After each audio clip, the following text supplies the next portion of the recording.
రాజశేఖర రెడ్డి గారి విగ్రహాలను విరగొడతా ఉన్నారు, పగలగొడతా ఉన్నారు. ఇవన్నీ ఏదైతే చేస్తూ ఉన్నారో ఇవన్నీ కూడా శిశుపాలుని పాపాల మాదిరిగా ఇవన్నీ కూడా పాపాలు పండుతాయి.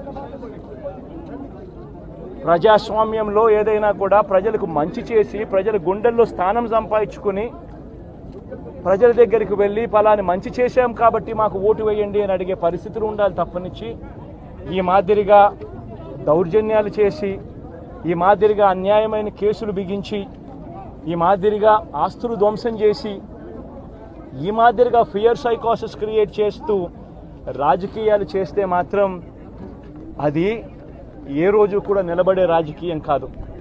తాత్కాలిక మేలేదైనా జరుగుతుందేమో తప్పనిచ్చి తర్వాత ఓటు వేసేటప్పుడు మాత్రం ప్రజలు ఇవన్నీ కూడా ఖచ్చితంగా గుర్తుపెట్టుకొని లెక్క జమ చేసి